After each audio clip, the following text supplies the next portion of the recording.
In this lesson, we'll build the chain guard for the bike using some polygon methods. So the piece that we're talking about here is this cylinder piece. It has a connection up to the side of this sprocket.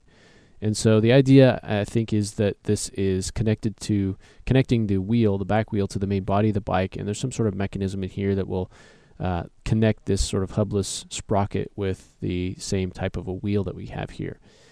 So let's go ahead and start to look at this. So we've got a cylinder shape, and it's going to connect up seamlessly with a shape that matches the outer contour of this sprocket. So to get this outer shape over here, we can actually take geometry from this shape.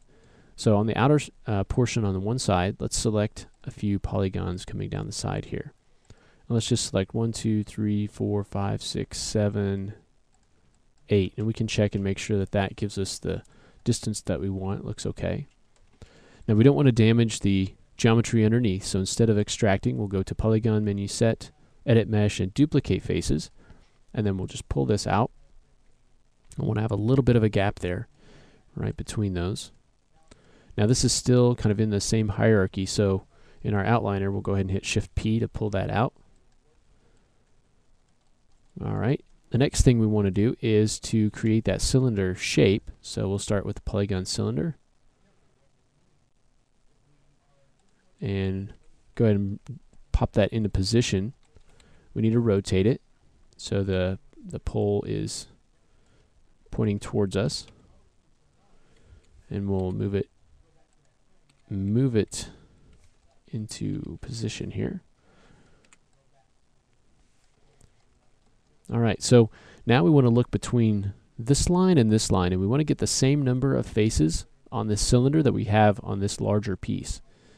Okay, so they're going to be more tightly packed, so we need to get a higher resolution. So if I dial this up from 20 to, let's try maybe 32, I think will work. If we take a look at that, we've got 1, 2, 3, 4, 5, 6, 7, 8. So that should give us enough. And we'll go ahead and add a cap subdivision. The next thing I want to do is select both of these and go into the front view, and let's isolate select them. And you can see that the cylinder we created is much wider, and it's also centered. So we want to match it up more with this piece here that we have on the from the sprocket here. Okay. Now right now, if we look at this and we turn off isolate select, I want to actually move those points out just a little bit so it's outside of that wheel. Okay, so I'll move them out a little bit, so I'll make it a bit narrower, and then go back into our front view and isolate those again. And now I want to match up the width of this with this.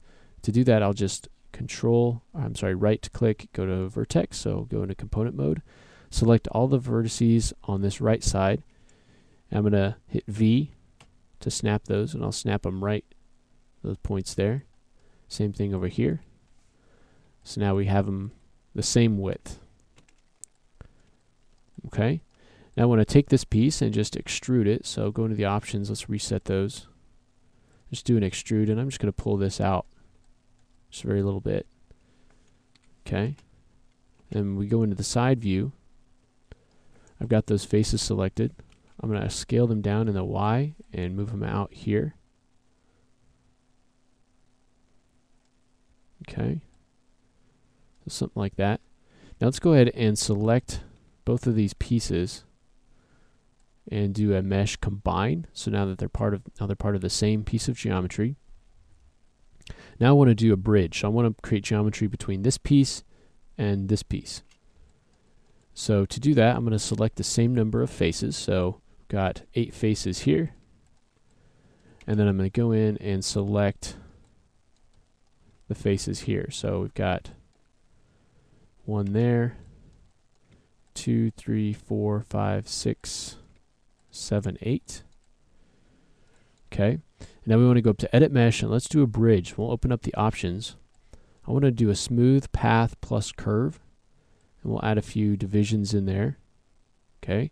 And this is going to create geometry between these. So if I do a bridge, you can see it's now created geometry between those. Now it's also created a curve in there. So if I select, let me isolate this. If I select that curve and right click, I can go to control vertex mode and I can select those vertices and move them around to change the look of the curve. So I can change this to match the geometry up a little bit more with the shape that we want. Move things around a little bit. We can also do it manually. If we go over here to our poly bridge, if this is too much geometry inside there, we can go ahead and decrease the number of divisions, in this case down to 2. It gives us something that's a little bit easier to handle. Okay, if you want to get rid of that curve connection, we can go ahead and delete the history. And we can get rid of that curve as well. Now, if you just do a straight bridge without the curve, just do a linear path, you can just do a straight line from here to here, or you can do a smooth path, but you won't have the control of the curve. So now at this point, we can come in here and start to move some of these points around with the idea that this is going to be smoothed. Okay, let's take this point down a little bit to kind of smooth everything out. If you want to actually hit 3 to see how that curve looks when it's smooth, that'll maybe give you a little bit better idea as you go in and start to move these things around, because sometimes when you have your low resolution, it's not going to look exactly have the same curve as it will have when it is actually smoothed out. Okay, so we'll just kind of manually move these around. Okay, now I want to add a little bit of detail to this cylinder shape and add a little bit of hardness to the model overall. So going into our Insert Edge Loop tool, we can add some hardness to these sides and also to this end over here. So that'll help to sharpen that up a bit. Now I want to kind of use this cylinder shape. So I'm going to select these faces on the inside and then deselect the ones on the other side. Okay, and I want to have a little bit of a line there, so I'm going to hit Shift and period, so greater than. Let's do an extrude, and rather than pulling it out, we'll just kind of pull it in there and give it an extra line. Let's shrink the selection and pull this straight out just a little bit.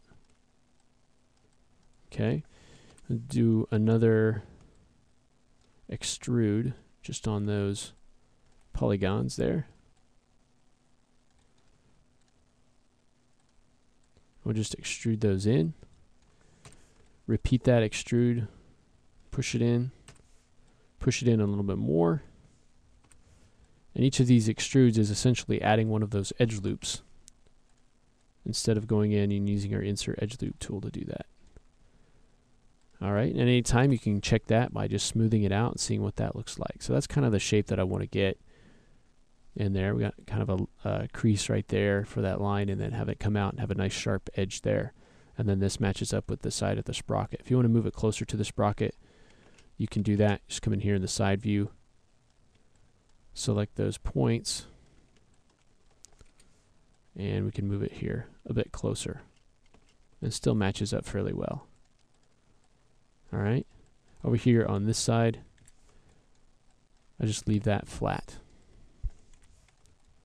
Okay, so now that we've got this shape, the next thing that we want to do is build some detail in here. So it's always good to have in specific areas maybe a little bit of detail so your models don't look super simple. You want to just use detail very strategically, I guess. So we'll take a look at using subdivision surfaces and also a special way of duplicating things, which we looked at a little bit earlier. So we'll go ahead and take a look at that in the next lesson.